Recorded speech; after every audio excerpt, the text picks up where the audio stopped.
On pouvait s'attendre à tout. Les infrastructures énergétiques ont été touchées.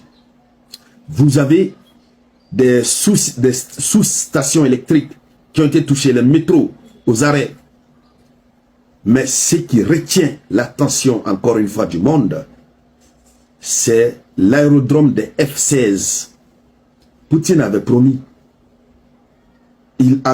la Russie avait promis que les F-16, chèrement acquis par l'Ukraine, les F-16 que l'OTAN a donné à l'Ukraine, qu'il allait détruire le tout. Jusque-là, nous n'avons pas encore tout le bilan en main. Mais nous apprenons que, évidemment, dans ces pluies russes qui sont tombées sur 15 régions de l'Ukraine, l'aérodrome où les F-16 se trouvent a été touché. Il y a eu une voilà, je ne veux pas dire le mot. L'aérodrome a été touché, les F-16 ont été touchés. Oui. Allons-y dans les profondeurs, je vous donne l'annonce officielle. Mais avant de continuer, encore une fois, sécurisez la vidéoconférence en la partageant au maximum. Partagez-la, mais au maximum. Alors, nous apprenons que l'aviation russe a détruit les F-16 ukrainiens.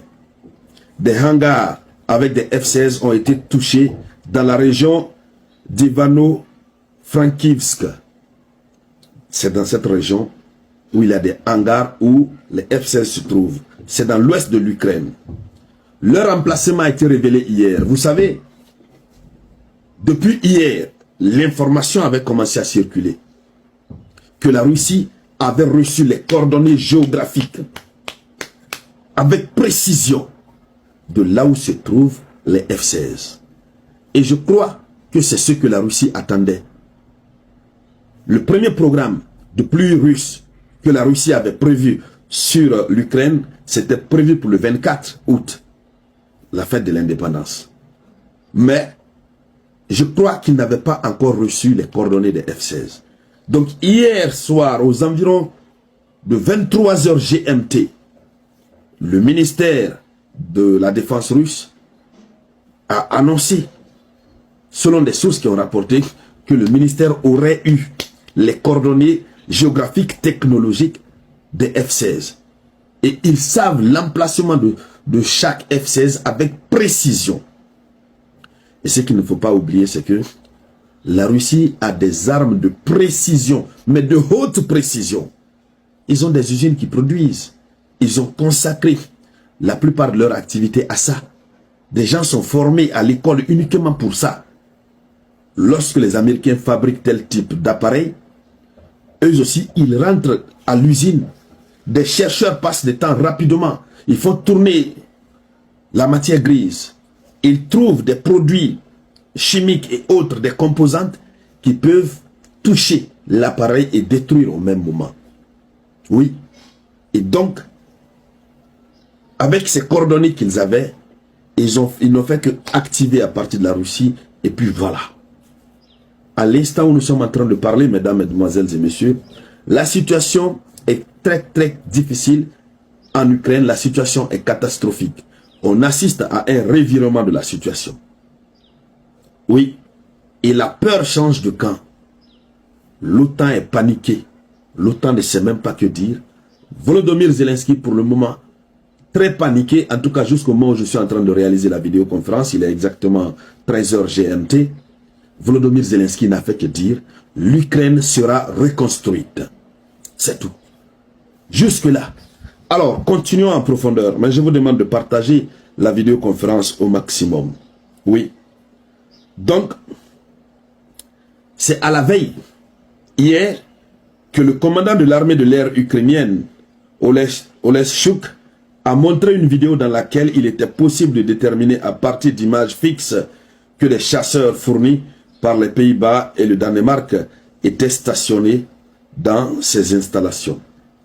Voici ce qui a permis, d'une part, à la Russie d'obtenir les coordonnées de ces F-16. Donc, voici ce qui s'est passé. Alors, il faut aussi noter que Ivano-Frankivsk ce hangar, cet aérodrome, cette localité, et ne contenait pas seulement que des F-16. Il y avait d'autres matériels militaires qui ont été aussi réduits à zéro. Donc l'explosion qui s'est produite dans la zone où les forces armées ukrainiennes cachaient les F-16 a été touchée. Pour le moment, on ne sait pas si c'est tous les F-16. Mais officiellement, on nous dit qu'il y a 2 F-16 qui ont été touchés. On attend de voir combien de F-16 les Otaniens ont donné à l'Ukraine. Mais pour le moment, on n'a pas un nombre fixe, mais la majeure partie des déclarations tournent autour de 2 F-16, 2 F-16.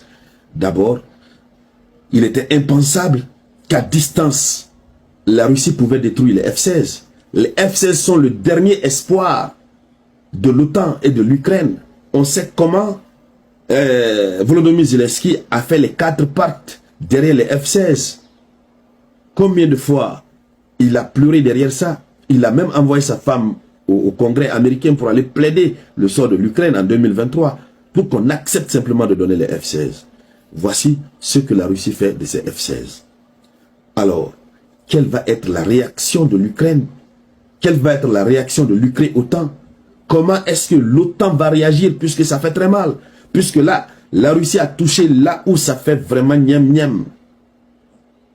Et la réaction va être quoi? La situation prend forcément une autre tournure. Mais une tournure encore très dangereuse. Oui, c'est de cela qu'il s'agit. Mais nous n'allons pas terminer cette vidéoconférence comme d'habitude sans dire que nous voulons la paix. Rien que la paix. Ce sont des vies des innocents. Oui, ce sont des innocents. Ce sont des innocents qui partent. Nous souhaitons vraiment la paix entre ces deux nations. Oui. Alors, nous allons continuer de suivre ces actualités. Tout ce qui va en découler, on reviendra ici sur la tribune d'éveil des consciences pour pouvoir en parler. Merci donc de partager la vidéoconférence au maximum. Je vous reviens tout à l'heure avec de nouvelles actualités.